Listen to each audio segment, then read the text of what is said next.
Hi, so in today's lesson we're going to be looking at the gold standard, which is a system of measurement of the value of our money. Used to be done, it was all measured against gold, and how that stopped, and we're now using a system called the FIAT system, and we're going to go into how that works. Okay, now the gold standard, a lot of people don't realize that our money is now no longer backed by gold. I mean, a lot of people think that the coins and the paper money that we have, can actually be exchanged for something valuable. And that did used to be the case. When we used the gold standard, the price of gold was determined, okay? And then each coin or each money was deemed to be, so a £10 note would be worth £10 worth of gold. And in theory, you could take that £10 note, go into the bank and ask for it to be exchanged for £10 worth of gold. So the amount of money that was in circulation should always have been relative to the amount of gold that a country had stored up in its central stores. Now, the gold standard had some great advantages. Okay, one of those is the stability of the economy, because as the value of gold doesn't really change, okay, that meant that the value of our money didn't change either. So a pound was worth a pound today, yesterday, 20 years ago, 100 years ago, and 500 years into the future, because the value of gold didn't change, therefore the value of your money couldn't change. It was a very stable economy. The problem that the gold standard had, and this is not a problem for the general public. I mean, banking problems never tend to be a problem for the general public. They're a problem for the banks and the people that actually want to make money. The problem that the banks had with the gold standard is that there's a limited amount of gold. So if we think back to the gold rush and sort of the Spanish invasions and even the British armies, when they extended their empires, the empires were extended looking for gold, okay? Because the only way to increase the value of your empire or increase the value of your country was to get more gold. And in that way, the amount of money that you had in circulation, you could either increase the amount of money that was in circulation, or the value of each money would go up, okay, because you had more gold. But of course, the downside to that is that causes a lot of war, because if Spain's got a lot of gold and Great Britain's got a lot of gold, and Great Britain wants Spain's gold and Spain wants Great Britain's gold, that causes a war, okay, to see who can take the other country's gold. Or it causes things like when the Spanish and the British went off to America to colonize the new lands. The first thing they did was look for gold. That's what the gold rush was. It was trying to find gold to improve the value of the nation. But of course, once you've found all the gold, once you've stolen all the gold, you can't get any richer. So the riches, the value of your country is limited to the amount of gold there is in the world. And looking for gold is not cheap. So once the gold itself it was no longer readily available or easily available, the gold standard was a problem for the banks because they couldn't get any richer. Huge problem, isn't it? I can't get any richer. I've got all the gold in the world and I can't get any richer. Huge problem. So in about 1930, I can't remember the exact date, but it was in the 1900s, starting with Great Britain, and the last country to come off the gold standard was the United States of America. Currencies were taken off the gold standard and took on a monetary system called the fiat monetary system. Just give me 1 second.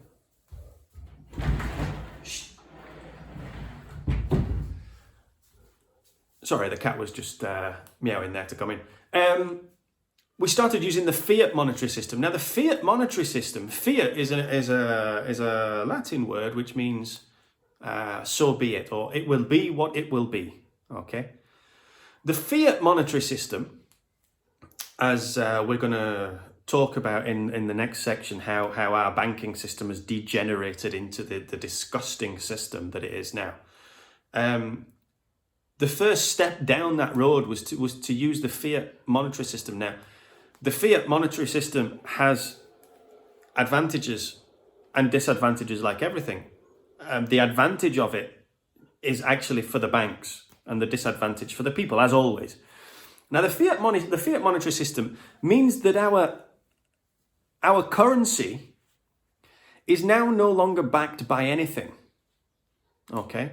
It was taken off the gold standard and was not put back onto any standard. Now, this means that money can be printed now for no reason, in as much quantity as the money printers desire, and as many times as they like. Okay? But because the money's not backed by anything, the only value it can take is the value of the money that's already in the system. And if money is just pumped into the system without the value of the system increasing, that's when we get inflation, and that's when that causes problems. So the advantage of the fiat money system is that you can make more money for nothing. So effectively, you can make yourself richer for nothing. But the disadvantage of it is if you pump too much money into the system, then you end up devaluing the system. And there's a very easy way to see this, okay? And it's a very simple example. All of the examples I use are very simple. Let's say, and this is a good example of how capitalism should work, okay? How it should work, okay? Let's say that we have 1,000 people in the world, okay? And we have £1,000 in the whole world, which means that everybody has access to £1 per person. Yeah, that makes sense. Okay. Now, what tends to happen is that as human beings, we reproduce and we have children. So that number never stays the same. That number, it doesn't tend to go down, no, but it tends to go up. So let's say 6 months down the line, the population is now 2,000 people in the world. Yeah. If we still have £1,000 available, there's now no longer £1 per person available. There's only 50 pence per person available. So as the population goes up, the amount of money that we have in circulation must also go up, because if it doesn't, we're going to get poorer. So if the bank just prints an extra £1,000, so we've got £2,000 in circulation, the value per person can go back up to £1 per person, you see. So with the fiat money system, as the value of our economic system grows, we can also grow the amount of money in the economic system so that everybody has the same value. Yeah? But that's not what we're taught. We're taught that if money is injected into the system, that will cause inflation. Now, that to a certain extent is true, and let me show you why. Let's go back to the original example. We've got 1,000 people and £1,000. Yeah?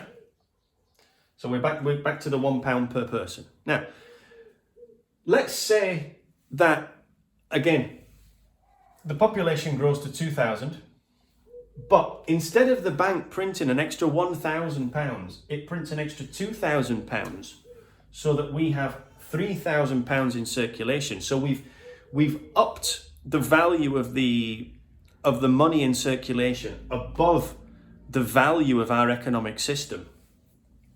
That means that we now have £1.50 per person. Everybody's got richer. Yeah?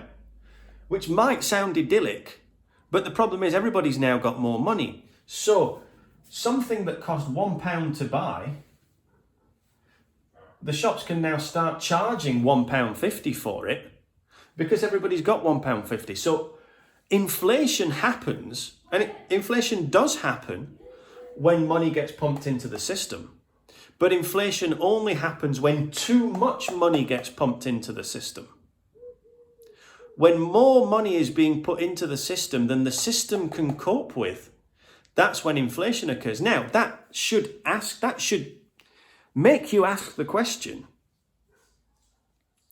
why do we have inflation? Because if the banks are in charge of printing money and they only print the amount of money in coordination with the value of the system, we should never have inflation. So if we have inflation, and we do have inflation, then why are we not asking why there is more money being pumped into the system than the system can allow? Okay? You see? Now, these points are all very important to take into consideration. The fact that we are no longer on the gold standard, okay? That the printing of money is in private hands, and that they can do with that what they like. The fact that we get charged interest on money when it costs the bank absolutely nothing to print it, and as we'll see in later sections, they don't even print the money. All of these things add up to our system being hijacked and rigged so that the rich get richer and the poor get poorer. Now, over the next few lessons, I'm going to start to draw all this together so that you can see exactly how disgusting our system is. And I want you to get angry about it. I want you to get angry about it because I want you to realize that we can do something about it, that we can change it. Okay? But first of all, you've got to understand how the system works. It's got to make you angry and you've got to want to change it. Okay? So as the lessons go on, the things are going to get more and more disgusting, and I want you to get angrier and angrier and angrier so that you want to change this. Because the only way for you to become rich is to understand how this works, how this game is being played, and how you can use the same rules to make yourself rich and take money out of the system and into your pocket. And that is how we take power away from the bankers. But I'll get into that later. Have a great day. Bye-bye.